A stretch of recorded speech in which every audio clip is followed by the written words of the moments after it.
Mark is a former NYPD officer. He became addicted to opioids after being injured on the job.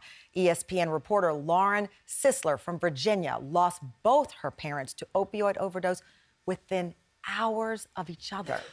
And James from Philadelphia lost his sister. She was a mother of two to a painkiller overdose.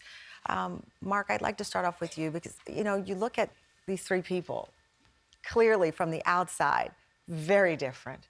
But on the inside, what you're going through is what America is going through right now. You're on the front lines of it. And Mark, you got injured on the job.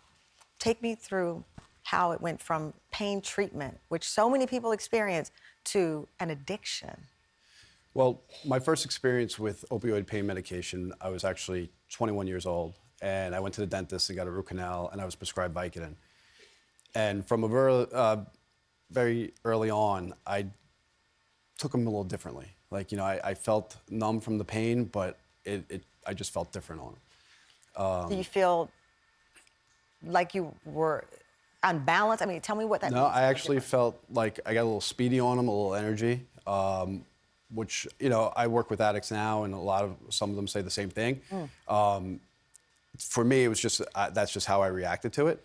And I very quickly became dependent upon them. I, you know, didn't realize at the time I was. How many were you taking when you say you were dependent?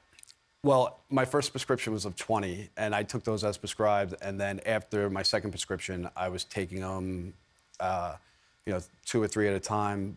By the time I stopped to go into the police academy, I was taking 50 to 70 a day. A day? Yes. You lost both of your parents within hours. Were you aware that they were battling addictions? No, just growing up, you know, I lived in a middle-class suburban neighborhood.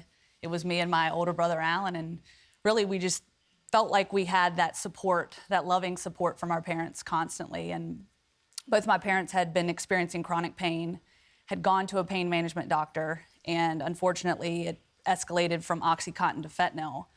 I went to Rutgers on a gymnastics scholarship, and I remember hanging up the phone that night and telling both of my parents I loved them, and nothing seemed out of the ordinary.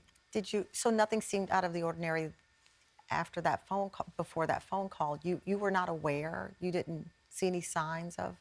No, and I think hindsight's always 20/20. Of course. You look back and you think, well, you know, that might be an indicator there. But for me, you know, I hung up the phone and just thought everything was routine and went to bed that night. And I remember my dad calling me and saying, Lauren, your mom died. And in that minute, I'm thinking, my mom's 45 and seemingly healthy. I don't understand.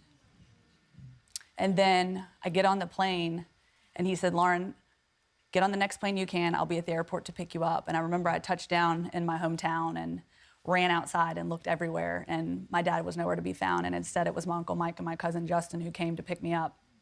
And we're pulling out of the airport, and I finally worked up the courage, and I said, Uncle Mike, where's my dad? And he said, I'm sorry, but your dad passed away, too.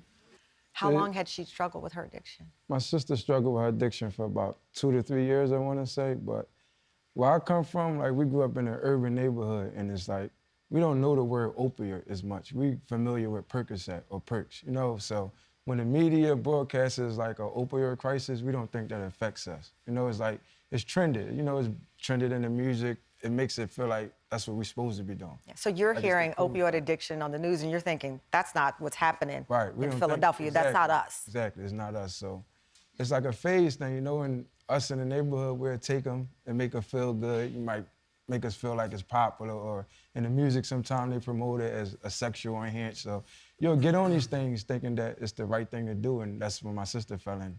How did you discover her addiction? I discovered her addiction through social media. She'd get on social media and, like, you know, display what she was ready to do. You know, this is my shot, this is what I'm taking. Because that's, in an urban neighborhood, it's all that's done. Like, we will literally take a picture of Percocets that we're about to put in our body, like that's something normal to be doing.